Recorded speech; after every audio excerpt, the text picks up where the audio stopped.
Tom Swells, Advanced Movement Therapist. Today I'm going to show you how to bulletproof your ankles against sprains using only a 2x6 and a band. When we sprain an ankle, it's typically this inverted, ouchie, overstretch this side and pinch and compress this side. So we want to train the muscles around the ankle to help control this excessive, what's called inversion, eversion. And one of the better ways to do it, at least early on, for some early strength and localizing the tissues, is we're going to do some what's called reactive neuromuscular training around the ankles. So I'm not going to go inside and outside like this because we want to prevent this ankle from caving in. So I'm going to put the band on. It's going to try and pull my ankle in. I'm going to keep my hip nice and stable so that knee points straight up towards the ceiling. And I'm going to press the foot up and down. Now, if I hit a weak zone, all of a sudden you'll feel a little blip or this little wobble in the range. And that's just the muscle saying, oh, I don't really have good control or strength at that range. So we want to move slowly through that to train, because the foot is supposed to move up and down as we walk and as we run. We don't want it to go in and out. So we're going to do 20 to 30 repetitions. We want a lot of high reps because they are endurance muscles. Or when it burns, you're done. So to go up to the inside shin muscles or the tib posterior anti-everters, we're gonna do the same thing. We're locking that hip so we're nice and straight, vertical patella, and we're going to go full range plantar flexion and full range dorsiflexion. The goal, don't let the band pull the ankle out. We want to make sure the foot is moving in a straight line up and down as we move through, because this is the function of the ankle and the foot. 20 to 30 reps or until it burns and you can feel the muscles working. Next, we're gonna go after the front shin muscles, tib anterior, and we can do this in two positions. So you're gonna wanna crank back on that band a little bit. Same nice tall posture, all the way up. This will help actually relax some of the calf muscles, because if we have a weak tib anterior, we can't squat deep and lunges become a problem. But the front shin muscle here, the tib anterior, also helps control pronation or excessive pronation of the foot during mid-stance of walking and running. So we wanna make sure that that muscle is nice and strong. And I like to pair that up with the hip flexors, because when we're sprinting or when a deep squat, the tib anterior needs to work with the hip flexors. So we're getting into this deep lunge or deep squat position, isometric control of the hip flexors while we are working concentric, eccentric of the tib anterior. And lastly, you can take your band, put it around the foot, and we're just gonna do some simple plantar flexion.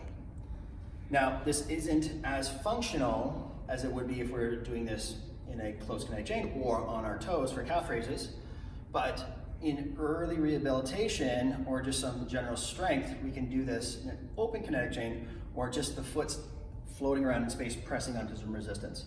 This is gonna be a lot easier than the other three exercises, so you're gonna hit this a little bit more with higher reps. Okay, now on to our 2x6. I know, very fancy piece of equipment, they're hard to find, but I know wood prices have gone up lately. But we are just gonna do some balancing on it. So the inside half of our foot is controlling that inverted position that we may have sprained our ankle in. So if we sprain the ankle, we typically step off a ledge or step on an opponent's foot, and all of a sudden we sprain and overstretch. So we want to control that inversion. And with a 2x6, we can do that quite effectively. And then I can load into a little bit of a squat here, okay? I can make it more unilateral. I can pick up this foot, and now I can really feel those outside shin muscles, those peroneals really burning here as I work on that control component of the outer ankle. We can even come down into squats. We can perform some squats here to add a little bit more complexity. But for those of you who squat and you find that your inner foot flips up, this is a great exercise for that. If we want to make it more lunge specific, I'm just going to bring that foot back into a bit of a kickstand. I got my toe just for balance on the back part so it doesn't flip up, and I can come into here. So we can change the demands of the foot and the ankle with the patterning that we choose to. And if I want to make it more of a lunge, make sure that you put your foot in the middle so it doesn't flip. And we can step back like so. So I can get into a nice deep lunge, but really focusing on those outer ankles. Come on back up. Really slow. We don't want that board to flip up. And come on back. Now that's going to work the isometric components of controlling the foot, but sometimes we do want the foot to be strong. Not sometimes, all the times. We want that foot to be strong in various positions. So let the foot go into that inverted position, squeeze the block, and come on up. So we're going to allow the ankles to push and press in and out of position. So if I do step on someone's ankle, I have control and I can push myself out of that weak position or that compromised position. So we're gonna come down, we're gonna pinch the board, my toes are still locked on, and come back up, like so.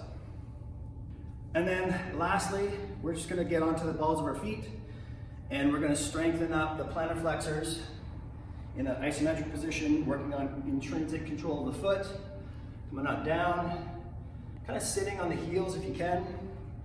You can do a little bit of calf raising here. We can do a little bit of sidestepping. But the idea is we're working on the intrinsics of the arch and the midfoot while controlling how the ankle goes up and down. I like these calf raises a lot, these pikes. This really unwinds the back of the knee. But you can do all kinds of different variations. Kickstand. Okay. Get creative, see what gives you the most stretch, see what feels the best, and just go after whatever is the hardest because that's usually the weak link. If you're helpful, head over to my website, tomswells.com for more free insights.